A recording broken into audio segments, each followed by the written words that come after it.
আপনি কি কখনো মনে করেন, "আমি কিছু পারব না" বা "মানুষ আমাকে কি বলবে?"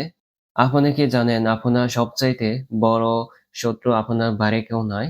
এটা আপনার নিজের self doubt। আমি আজ সেলফ ইমপ্রুভমেন্ট চ্যালেঞ্জে ডে 6 এ রেখেছি সেলফ কনফিডেন্স। সেলফ কনফিডেন্স এর মাধ্যমে আমরা আমাদের নিজেদের জীবনকে আরো একটু উচ্চতায় নিয়ে যেতে পারি। সেলফ কনফিডেন্স মানে অহংকার না, নিজের উপর বিশ্বাস রাখা, ব্যর্থ হলে আবার চেষ্টা করা এবং নিজের সিদ্ধান্তকে সম্মান করা। If you don't believe in yourself, no one else will. লিও টনজু বলেন, "He who conquer other is strong, he who conquer himself is mighty." অর্থাৎ অন্যকে জয় করা শক্তি, কিন্তু নিজেকে জয় করা মহাশক্তি। এমারসন বলেন, "self trust is the first secret of success." অর্থাৎ আ নিজের উপর বিশ্বাসী সফলতার ১ম ধাপ। আল্লাহ তাআলা কোরআনুল মাজিদে সূরা ইমরানের ১৩৯ নম্বর আয়াতে বলেছেন, "দুর্বল হয়ো না, হতাশা হয়ো না, তোমরাই বিজয়ী হবে যদি তোমরা বিশ্বাসী হও।" হাদিসে এসেছে শক্তিশালী মুমিন আল্লাহ তাআলার কাছে সবচাইতে প্রিয়।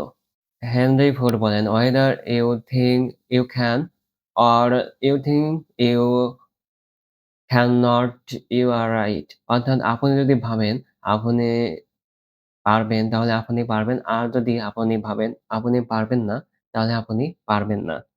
ওন ফেরি বলেন, "Think like a queen. A queen is not afraid to fail." অর্থাৎ আত্মবিশ্বাসী মানুষকে ব্যর্থতাকে ভয় পায় না। এক গ্রামে একটা লোক ছিল, সে অনেক গরিব ছিল। সে মনে, মনে ভাবতো হয়তো আমার দ্বারা কিছু হবে না। হঠাৎ একদিন এক লোক তার সামনে আসলো এবং সে বলল, তুমি অনেক কিছু করতে পারবা যদি তোমার মধ্যে একটা কনফিডেন্স থাকে।" ছেলেটি চেষ্টা করল এবং চেষ্টা করতে, করতে কয়েক বছরের মধ্যে দেখা গেল সে অনেক বড় সফলতা অর্জন করে ফেলছে। এখান থেকে আমরা একটা সিদ্ধান্ত নিতে পারি, মানুষ যেভাবে চিন্তা করে তার জীবন সেভাবেই হয়ে যায়। আজকের চ্যালেঞ্জ টাস্ক, আপনি আজকে ৩ টা জিনিসকে পজিটিভলি নেন। যেমন, আমি পারবো, আমি শিখেছি এবং আমার উন্নতি হচ্ছে। আজ যদি আপনি আপনার উপর বিশ্বাস করেন, তাহলে আগামীতে আপনার এই বিশ্বাসের শক্তি কেউ ভাঙতে পারবে না। আমি ডে 7 এ রেখেছি গ্রোথ মাইন্ডসেট। ততক্ষণ আমাদের পাশে থাকুন, ফলো করুন, সাবস্ক্রাইব করুন এবং লাইক করুন। Believe you can and you are halfway there. আপনি যদি বিশ্বাস করেন, তাহলে আপনার এই বিশ্বাসের উপরে ডিপেন্ড করে অর্ধেক কাজ অটোমেটিক্যালি হয়ে যায়। ধন্যবাদ।